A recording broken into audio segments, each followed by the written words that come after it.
Welcome to the NASCAR Field Filler Podcast, where you can get the latest results, fantasy picks, and news every week in the NASCAR racing world. We just got one more spot left to fill, so let's give it to our host. Here he is, Vanilla Wafers. What's up, everybody? Welcome to the back of the field. This is Vanilla Wafers, and thank you for tuning in to the Field Filler Podcast. Hope you guys are ready for the 23rd race of the 2022 season for the Cup Series as NASCAR makes the return to Michigan International Speedway, one of the larger, faster racetracks on the schedule. And what makes this track a very interesting one is whoever usually dominates this race tends to be a top contender when it comes to the championship. Last year we had Ryan Blaney win this race, a front runner for the most part in the second half of the 2021 season. Kevin Harvick dominated both races in 2020. We know how well he did in that one. 2019 you had Kevin Harvick and Joey Logano, again front runners there. And then 2018 it was always just Stewart Haas almost dominating every single race, most notably the larger racetracks. So definitely this race has a bit of intrigue for a lot of fans, just for the simple fact on how much it kind of shows which drivers are going to be there near the end when it comes to the championship. Plus, it also helps that the next-gen car has really favored intermediate tracks. I know I've said that about 246 times already this year.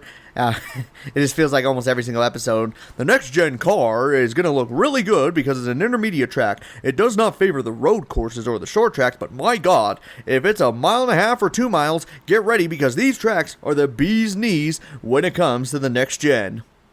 I don't know what that voice was supposed to be. Probably kind of like a announcer voice to announce the hype for the next race. I don't know. But either way, Michigan International Speedway, the next race coming up, which means we got to figure out which drivers will be the best of the best when it comes to our fantasy picks. This one will be a very interesting one as we're going to be taking statistics from past Michigan races, also considering a lot of the next-gen intermediate races with Pocono and California Speedway, kind of giving us a better grasp on who's going to dominate this race. Before we do that, however, why don't we dive into some NASCAR Cup Series news that came out this week for a few drivers. It's not nearly as big as the last couple of weeks, but still some news worth mentioning.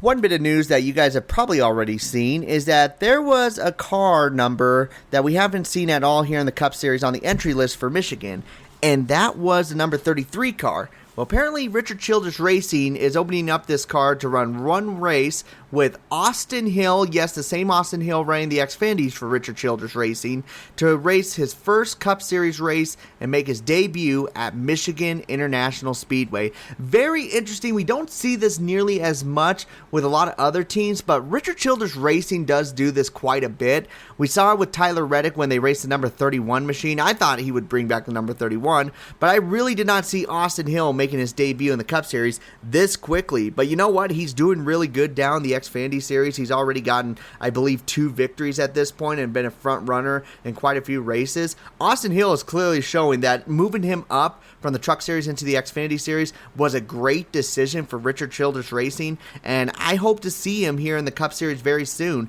And more than likely, as the way things are going, he's going to be the driver to take on over that number 8 car when Tyler Reddick leaves after the 2023 season. So keep an eye. There is a new car out there on the racetrack, and it's going to be the number 33 machine from Richard Childress Racing, Austin Hill. Another bit of news that we should talk about is the fact that, remember when Front Row Motorsports had that 100-point penalty with Michael McDowell at Pocono? Even though there were some other teams cheating, but they didn't get nearly as bad as a penalty as Front Row Motorsports, even though it was something a little bit similar.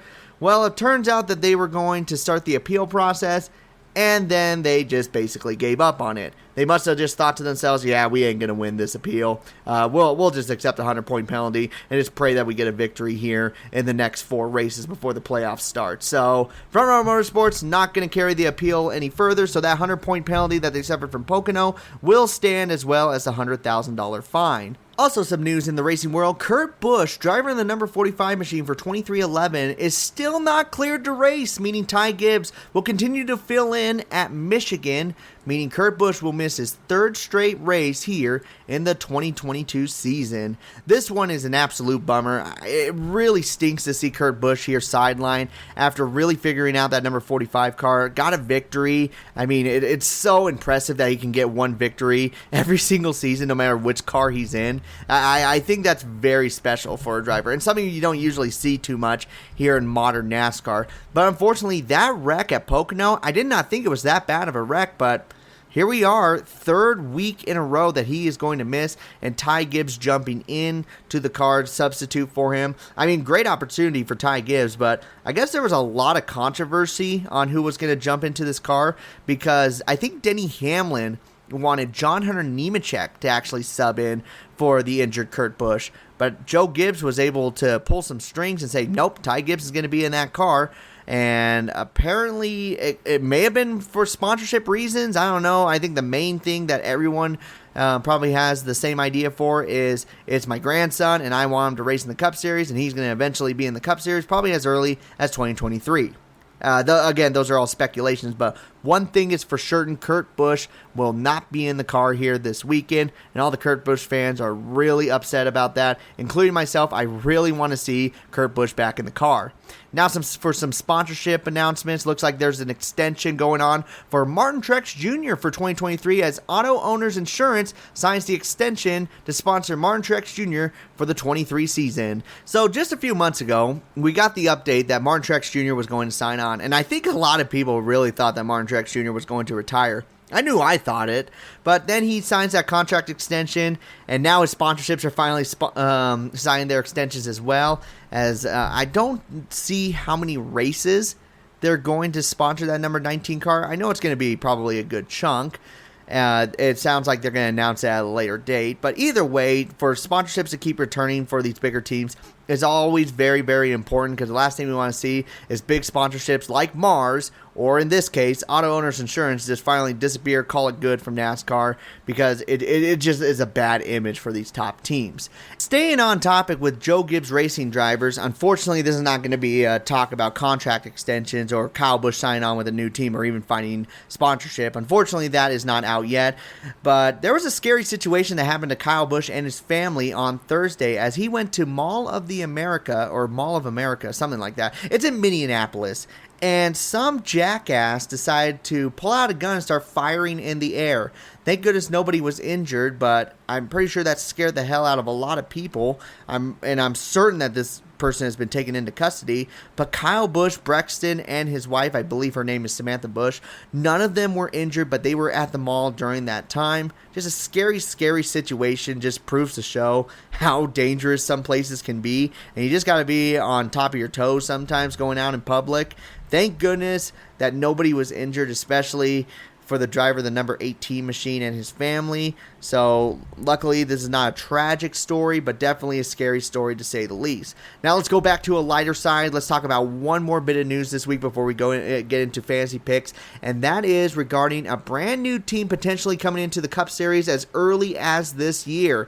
This is a team that we haven't even heard of or made any announcements until, honestly, July 17th was when the announcement was made, and we just found out about it just a little bit ago, and that is 3F Racing. This is going to be the first German NASCAR Cup Series team in sports history that's going to be running, and according to Bob Pockris, this team plans to run some races near the end of the year, and then a part-time series schedule next year with their eye on full-time Cup racing in 2024. Drivers, sponsors, and all that good stuff will be announced at a later date. This is huge. I'm absolutely excited for this. By the way, it looks like their number is going to be the number 30, which I don't think we've seen the number 30 for quite a long time. I think the last time they ran was back when Swan Racing had a team when they were running the 26 and 30. But this is great to see. I love seeing all these part-time teams coming into the sport here with this next-gen car.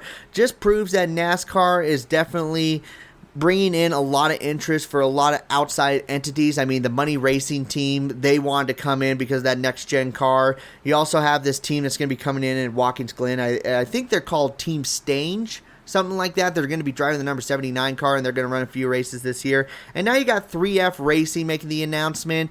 I hope this gives the idea that we're going to be having more full rosters, as we can run up to 40 cars, but mostly only the charter teams run the full season. And we have, for the most part, just nothing but charter teams running. We do see occasionally 37, maybe even 38 like we saw at the Indianapolis Road Course. But I want to see 40-car fields for the Cup Series. I know the parts supply was very limited this year, but to see new teams coming in, that's super exciting for the sport as a whole, and especially for us fans who like to see stuff that's going on near the back of the field. And maybe these part-time series teams will absolutely kick ass. Maybe we'll see something like a 3F racing team be able to finish in the top 20 and absolutely surprise so many people. So big announcement here. Brand new team, the first ever German NASCAR Cup Series team in sports history. They plan to run some races near the end of the 2022 season. And that is this week's news. Not too big of announcements going on here.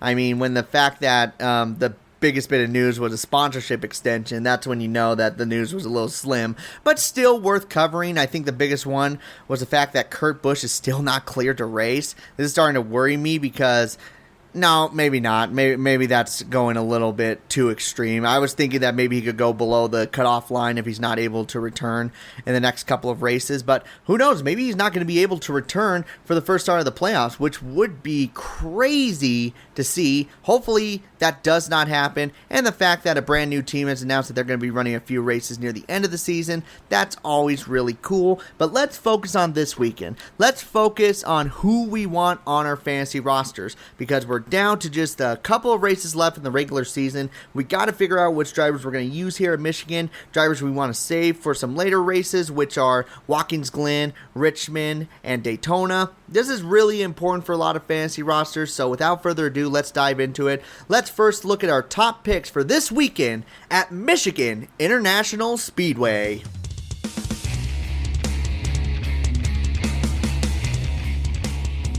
Alrighty guys, so new setup. We've been doing it for the last couple of weeks. I still really enjoy it, where we talk about every single driver on the entry list as well as team and see which drivers are worth a spot on our fantasy rosters and which drivers we should save for later races. We're first going to start off with our top picks and then drivers we feel like can get the top 10 in fantasy points, drivers to take a gamble on, and drivers you want to hit the brakes and save for another time. Let's first start off with our top picks, and let's start with a driver who's just been kicking ass in the last few races, and it's a real shame that he was not able to finish in the top two, because he was definitely a top two car in the race at the Indianapolis Road Course. Of course, I'm talking about Chase Elliott. Chase Elliott has been finishing first and second for the last few weeks, minus the Indianapolis Road Course race, because he got taken out by basically his partner. Of course, it was a crazy restart, but even looking at this race in Michigan, in the past he's had some really good finishes, and it's actually a real surprise that he has not gotten a victory yet here at this racetrack. Nothing but top 10s across the board for the last few years. I mean, he's going to be running up front. This is one of the strongest seasons that I've seen Chase Elliott have. If you have one pick left for Chase Elliott, this would honestly be a really good track. If you want to save him for Watkins Glen in the following week, that's totally fine as well. I feel like both these races are going to be really good. But if you have two picks, now is your time to use up Chase Elliott, because he's going to do good in this race. He's going to do good at Watkins Glen. And then Richmond, I'd rather go with the Toyota. And then at Daytona, of course, it's a crapshoot. But this weekend, he's one of the top picks for Michigan International Speedway. In the second spot here for top picks, we have the number 11 of Denny Hamlin. Denny Hamlin, believe it or not, is really good at this racetrack, where his best finish in the last 5 races has been second twice, and his worst finish is an 11th place finish, even though he was running really well in that race and led quite a few laps. He's been a front runner lately. Pocono was a really good race for him, even though he did have that penalty. I really feel like if they did not have that modification to the car, he still would have ran really good in that race, because all the Toyotas were running really well.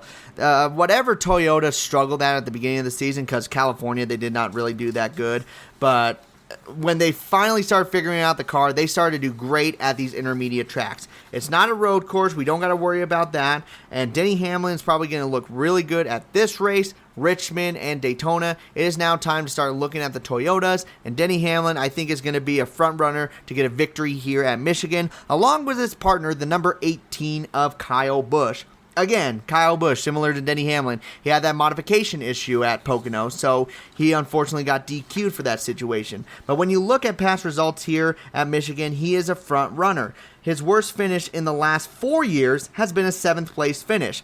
So obviously he's going to be running up front, especially that the Toyotas have figured out the car, like I said, with Denny Hamlin. He's going to be running near the front. You know he's pissed off about that Pocono finish. And one thing you can always count on with Kyle Busch, when he is agitated, when he is upset, he will come back and kick ass. I don't know what it is, man, but Kyle Busch can sometimes just harness that anger in the best way possible. So coming into this race, he is looking like a really good driver who has an opportunity to finish up front and compete for the victory. Surprisingly, I don't feel like Fords are the top pick here this weekend, when Fords have been some of the most dominant cars at Michigan for the past couple of years. I don't know what it is. It's just they just do not look strong this year, and they do not look like front runners. Doesn't mean you should fully stay away from Fords, but as far as the top pick goes, these are my three.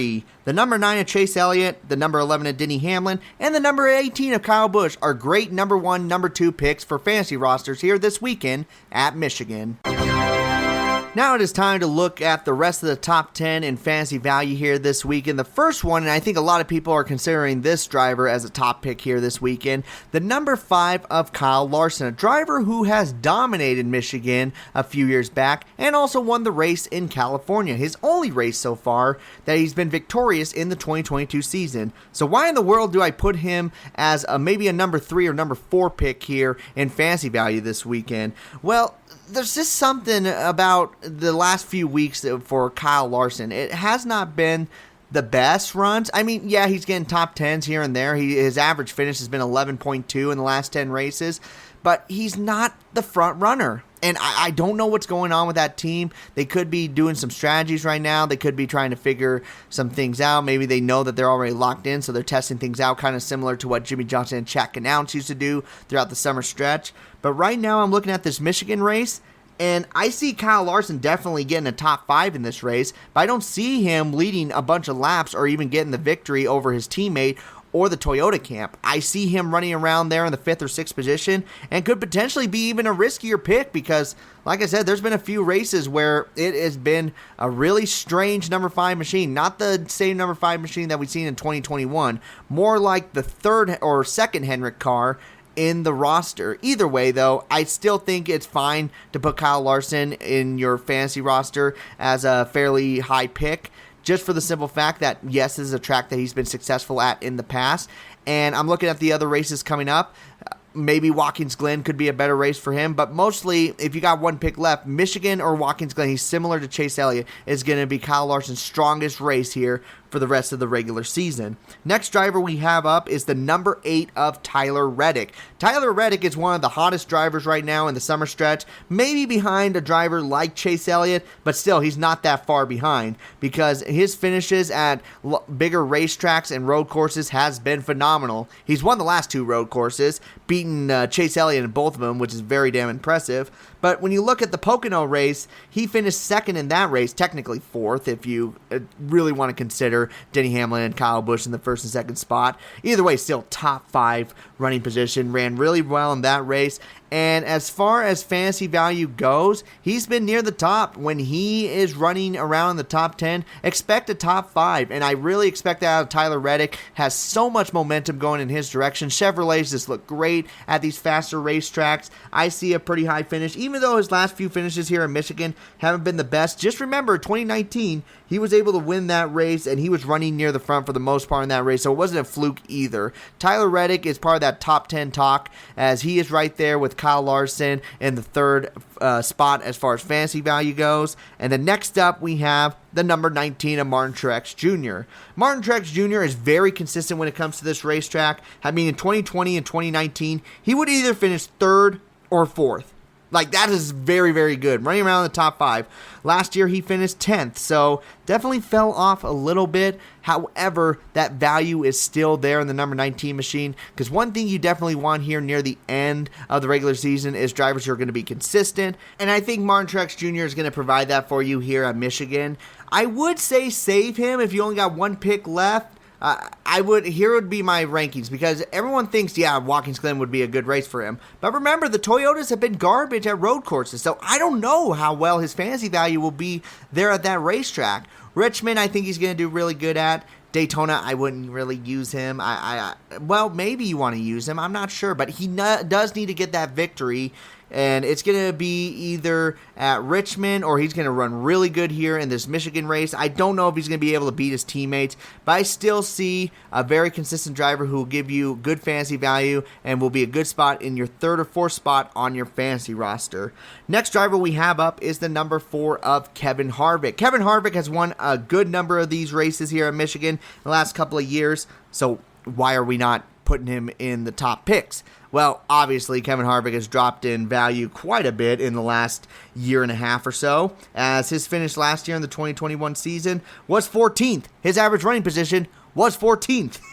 How could a driver go from 3 victories back to back to back to all of a sudden finishing 14th at a racetrack where he was nowhere near the front in that race? Well, obviously, Stewart-Haas Racing has dropped in value, but if any Ford is going to run fairly decent in this race, it will more than likely be a driver from Stewart-Haas Racing. More than likely, Kevin Harvick.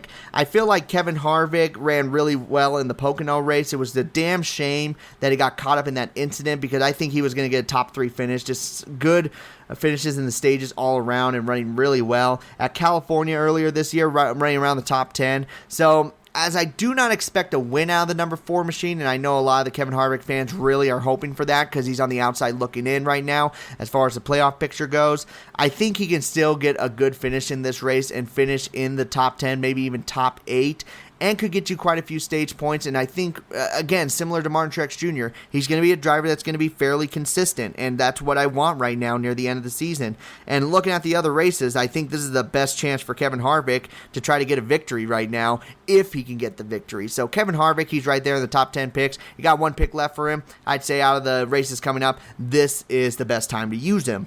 Then we have the number 12 of Ryan Blaney for Penske Racing. So Blaney has been a very interesting driver so far here in the summer stretch. As far as racetracks where we expected him to do good, he was not able to finish near the front. However, he's had success here in the past. He had a very good performance at Michigan last year. Pocono, he was running really well until he got loose and wrecked his car, and that was a real damn shame too, because he finished 4th in stage 1 and then 2nd in stage 2, and he was going to score some good fantasy points for people. So I think he's more of a riskier driver just for the fact that in the last 10 races, he's only finished in the top 10 4 times. But he's scored the 5th most fantasy points out of everybody here in the Cup Series. That's just how inconsistent Ryan Blaney is right now. He is going to be one of your more riskier picks to go with. I mean, there's a chance maybe he can wind up in victory lane and prove me wrong. Maybe the Fords are saving something really special here for this Michigan race. But if you only got like 1 or 2 picks from him, if you have 1 pick left, I would almost favor him for Daytona over Michigan. But Michigan is definitely a close second, so if you're going to use him, he is a riskier pick here this weekend, but he could pay off wonders. Another riskier pick, but could pay off tremendously, could be the number 14 of Chase Briscoe. I'm very surprised that I'm putting Chase Briscoe here in the top 10 list rather than a take a gamble, because I don't know, like with Chase Briscoe this year, it's either been really good or outside the top 20. There's been nothing in between for this driver. But, however, the number 14 car has shown some likability when it comes to this racetrack in the past. As let me see his last few finishes here real quick. Oh, he's only had 1 finish here. I forgot he was a rookie last year. Now I feel like a dingus. However, he still finished 11th in his rookie season, and we all know rookies tend to really struggle, and I know he really struggled last season, but he still put on a good finish here at this racetrack. And then also down in the Xfinity Series, ran really well. Even in the Truck Series, he ran really well in this race. And at California, if you can remember back to that race, yes, his finish may have been a little rough because I think he caught some damage near the end of the race. He still led 20 laps and absolutely shocked a lot of people like, holy crap, he might get a victory here in this 2022 season. And sure enough, he got it at Phoenix. So Chase Briscoe could turn things around. It's been a little rough for him lately. I definitely consider him a riskier pick, and he's in the 4th spot for me, maybe even 5th spot. But he could definitely save you a pick or 2 from some of these top drivers that you've probably used up. He might be a good sneaky pick to go with here this weekend because I really feel a good solid top 10 finish. And as far as getting a few stage points here and there, could be coming out of that number 14 car here at Michigan. And then the last driver I want to talk about here in the top 10 list, we got to include the number 99 of Daniel Suarez. Daniel Suarez has had himself a pretty fun season, but it's been really inconsistent compared to his partner, the number 1 of Ross Chastain, who shockingly did not make the top 10 list, and I'll explain that here in just a moment. Daniel Suarez has looked really good at these bigger racetracks, as in California, he was able to finish 4th in that race, was able to score 33 points in fantasy value, didn't get stage points. However, in Pocono, he did a lot better in that race, where he finished 3rd and was able to score 47 fantasy points. Bigger racetracks have been really good for that number 99 machine, and we've seen him finish well here in the past when it comes to these bigger racetracks, when he was running for top-tier equipment. When in 2019, he was able to finish 5th and 4th. Those are some really good finishes, and I feel like he can do something similar to that here this weekend, and he could be as high as a number 3 pick for your fantasy rosters. Now, if you're trying to hold on to Daniel Suarez, if you only got 1 pick from him, maybe, just maybe, Watkins Glen would be a better choice for him and Trackhouse Racing as a whole. However, if you're going to pick a second race, again, the Michigan's going to be the spot, and that's what you're going to get out of Daniel Suarez. You're going to get yourself a really decent race out of that number 99 car, and it could be a really, really fun race for Team Trackhouse. So those are the drivers here in the top 10 as far as fantasy value goes. We got the number 4 of Kevin Harvick, the number 5 of Kyle Larson, the number 8 of Tyler Reddick, the number 12 of Ryan Blaney, the number 14 of Chase Briscoe, the number 19 of Martin Truex Jr., and of course the number 99 of Daniel Suarez. Now we move into the category of drivers you might want to take a gamble on here this weekend. I think we got to cover the first one that a lot of people are shocked with. The number 1 of Ross Chastain. Why in God's name is he in the take a chance category? Well, I'll tell you why. And that is, when you look at the 4 races coming up, including Michigan itself, this might be the weakest race for Ross Chastain. I feel like Daytona, he's going to run really well in that race. Watkins Glen, he's already clearly shown that when it comes to road courses, he will run really good in those races. Hell, at Indianapolis, he almost wound up winning the race out of nowhere. Of course, he cut the racetrack, but still, the fact that he could even get himself close to that position when I think at one point he was almost 2 laps down is very impressive to say the least. However, when it comes here to Michigan, he's never had success in this racetrack in the past. I mean, his best finish here is a 26th place finish. Even in the Xfinity Series, he struggled at this racetrack when he was running for Kaulig Racing. Ross Chastain, this is a risky racetrack for him, and I don't know the reason why. I'm sure he can get some stage points here and there, but honestly, do you really want to take that much of a risk when it comes to Ross Chastain when you know he could do really good at Daytona, when you know he could do good at Watkins Glen, even get quite a few stage points and a good finish at Richmond where he's had success at in the past? I don't know. If you want to throw Ross Chastain on your fantasy roster, I wouldn't be that much against it, but do remember, there are some races here coming up that favor him a lot more than this one, and that is why he's on the take a gamble category. Along with another driver that could be a little shocking for people to see down this low, the number 20 of Christopher Bell. Christopher Bell has had himself a really good summer stretch as he has scored the 4th most fantasy points here in the Cup Series with 313 points, so that means on average he's been scoring 31 points in the last 10 races. So why is he a little bit lower on this list, not in the top 10 category or with his fellow Joe Gibbs Racing drivers? Well, it's because his finishes here at Michigan have been around 13th. He is right there outside the top 10. So it's not like a spot where I don't trust him or he's a super risky pick. It's just that his speed in the past has shown that he is right there outside of the top 10, just ever so slightly.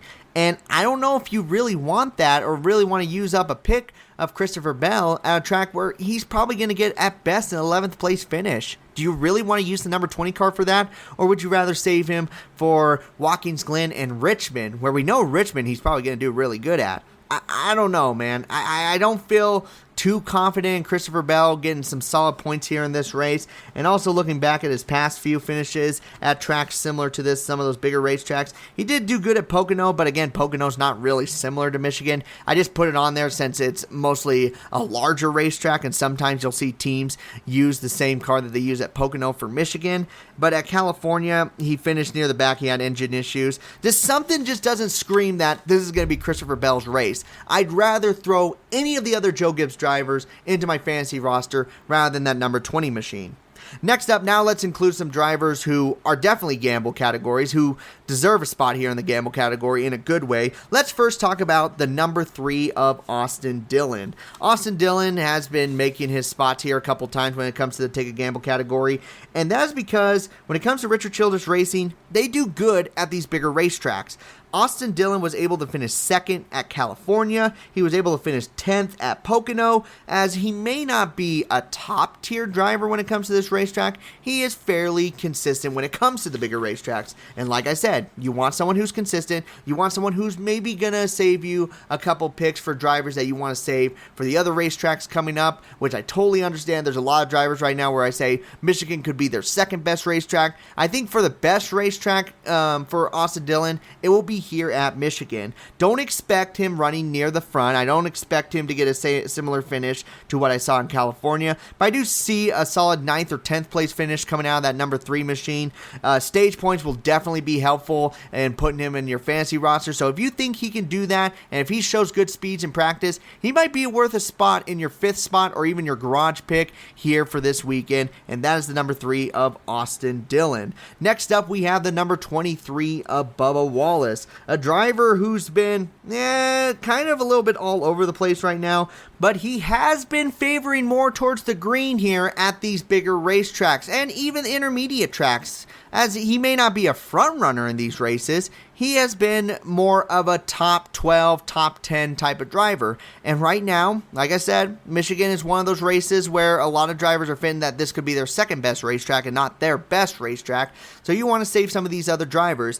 And I don't know about you guys, but when it comes to the Toyota camp, I want to use all those drivers. I think their number 1 tracks will be at Richmond. But for Bubba Wallace, it's going to be Daytona, Michigan, then Richmond. So I could see a solid run for Bubba Wallace. You're going to definitely want him in the garage area. I'd say for Bubba Wallace, it could be a really good finish, but keep an eye on how he does in practice and qualifying. I think that will be the huge factor on whether or not you want to use him here for this weekend. But like I said, in these past races, he has been running more near the top 10 than he ever has before. And so I think 2311, their primary focus is going to be Bubba Wallace in that number 23 machine over Ty Gibbs. And if his pit crew starts to figure things out, he's going to have himself a solid finish. So Bubba Wallace, definitely a driver you should consider to take a gamble on. And then the last one, and this is one that I really like, because this one could be a super risky pick, but at the same time could be a huge pick that not a lot of people are going to go with. The number 43 of Eric Jones is a great driver to take a gamble on here this weekend. Eric Jones and Petty GMS Racing had a really, and I mean really good performance at California. A track that you would not consider this team to run really well at, but damn did Eric Jones look good in that race. And what else is a 2-mile racetrack? Michigan International Speedway. Granted, these tracks are very different from each other. Yeah, they are both 2-mile D-shaped tracks, but they run a little bit different. However, Eric Jones is starting to look really good at intermediate racetracks where top 10s, maybe even potentially top 5s, are on the table for this number 43 machine. Let's just look on how many points he scored in total when it came to California. He scored 52 fantasy points there that weekend. And then at Pocono, he had a really good run there as well, as he was able to score 42 points in fantasy value and also led 11 laps in that race. I think Eric Jones is great. I'm going to be using him, and I don't think it's really that much of a gamble. He's just going to be one of those drivers that not many people are thinking about, and I think it's a great substitute driver. I don't know if we're going to be using him at all for the rest of the season. Maybe Daytona, but we know how risky of a race that's going to be for a lot of fantasy picks. So I think Eric Jones is a great option here. Out of all the drivers to take a gamble on, he is my favorite option by far. The team has looked really good at these bigger racetracks. He has scored a tremendous amount of fantasy points and could be a driver that could really be the difference in your fantasy league. So those are the 5 drivers who I think you should take a gamble on this weekend and really consider to put on your fantasy roster. We got the number 1 of Ross Chastain, the number 3 of Austin Dillon, the number 20 of Christopher Bell, the number 23 of Bubba Wallace, and the number 43 of Eric Jones. Now that we covered the 15 drivers who we should consider to put on our fantasy rosters here this weekend at Michigan International Speedway, let's look at the drivers that we decided to not put on that you want to hit the brakes on here this weekend and save for another time. We're going to be going in numerical order. We're first going to start off with the number 2 machine of Austin Cindric. Austin Cindric has shown success here in the past when it comes to the Xfinity Series. However, the Fords, like I said, have really dropped in performance. I don't know what's going on with them, but right now it just doesn't look like it's a great racetrack for Austin Cindric to be used. If you're going to use anyone from Penske, you're going to be using Ryan Blaney. Right now, I think Austin Cindric being a rookie is a little bit too much of a risk factor right now. Next up, we have the number 6 of Brad Keselowski. Brad Keselowski, I mean, it's been the same story over and over. And when he was even racing the number 2 car, he was kind of hit and miss at this racetrack. So definitely don't want to use him in your fantasy rosters here this weekend. We got the number 7 of Corey LaJoie, Spire Motorsports. They're trying to get more top 20 finishes, but they're still not in fantasy talk right now. Then we will move on to the number 10 of Eric Almirola. Eric Almirola, I mean, like I said, he's in that Ford category. They're struggling right now. And honestly, if you're going to use any driver from Stewart-Haas Racing, you're probably going to use Kevin Harvick or Chase Briscoe out over Eric Almirola. Expect maybe at best a 13th place finish, but that's about it for that number 10 machine.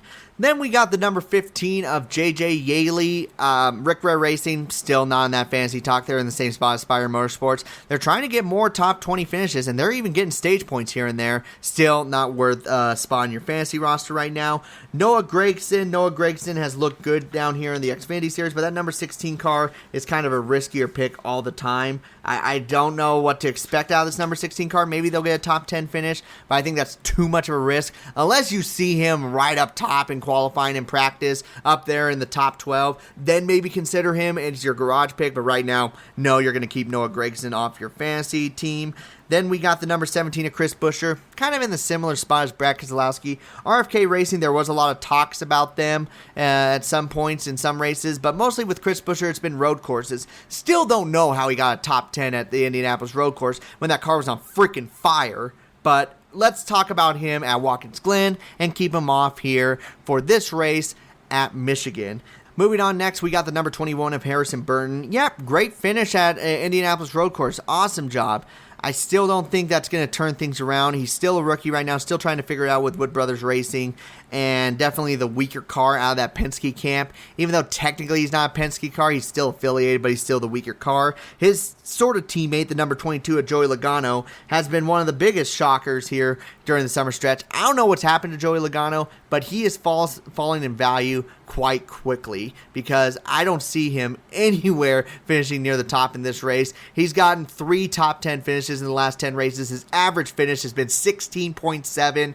Yeah, I don't trust Joey Logano right now. I don't know what they're doing. They may be doing something similar to some other teams, and that is trying to figure out to get their car ready for the playoffs and not really paying too much attention here to the regular season. The number 24 of William Byron comes up next. Would you believe me that the driver who was the most talked about driver at the beginning of the season has only gotten 1 top 10 in the last 10 races? His average finish has been 21.1. Yes, he's shown some success here in the past when it comes to Michigan, but it's too much of a risk right now to put that number 24 car on your fantasy roster. It's kind of a shame, too, just to see how good he was in the past and now all of a sudden just not being anywhere near the front. Number 31 of Justin Haley comes up next, and he's not going to be running near the front of this race, I don't feel like. Maybe at best a top 15 finish. Even looking back at his Xfinity Series finishes and his Truck Series, he barely squeaked away with a top 10. Don't feel too comfortable throwing the number 31 on there as a far of a driver to even take a chance on here this weekend. So the number 31 car, we're hitting the brakes on him.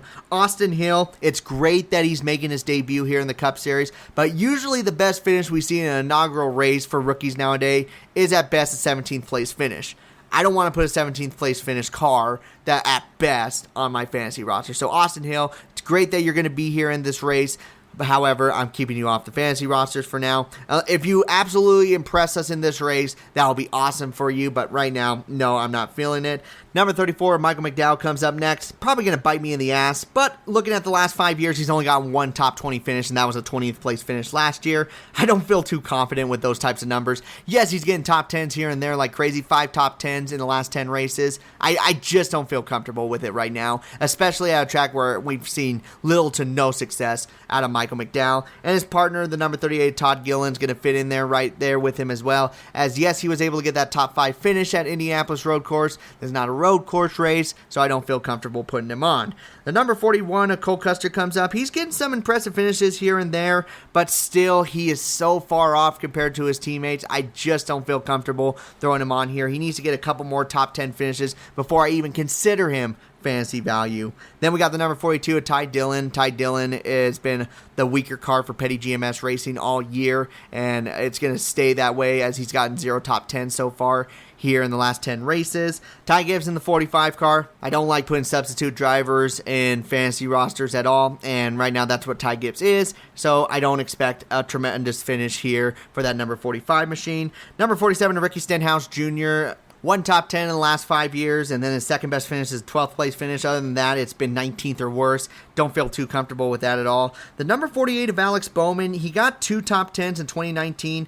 Other than that, his average running position has been around 17th. I don't feel comfortable with that, and Alex Bowman, once again, is the 4th driver for Hendrick Motorsports. I hate that I keep doing that to him, but just not the strongest car when it comes to Michigan for that number 48 machine.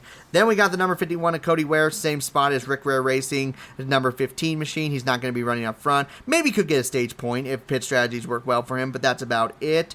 Then we got the number 77 of Josh Bilicki. Best finish has been a 31st. Not really going to trust any driver who hasn't gotten a top 30 finish at a racetrack. And then BJ MacLeod in the number 78 machine, still just trying to finish races right now as the team has struggled to meet the finish line in any of their races. Also, their average finish in the last 10 races has not been that great, as BJ MacLeod's average finish has been 31.3. So yeah, we're not trusting that number 78 machine. And that, ladies and gentlemen, is the 22 drivers that we will be hitting the brakes on here this weekend at Michigan International Speedway.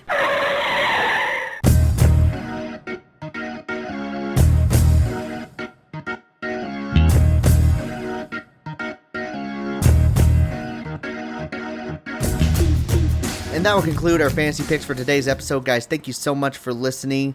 Just remember that the Michigan race will be on Sunday at 3 o'clock Eastern Time on the USA Network. Do not go to NBC. Make sure to go to the USA, as they will be moving back to that channel. Practice and qualifying will not be even on TV, it looks like. They said they have no TV coverage of that.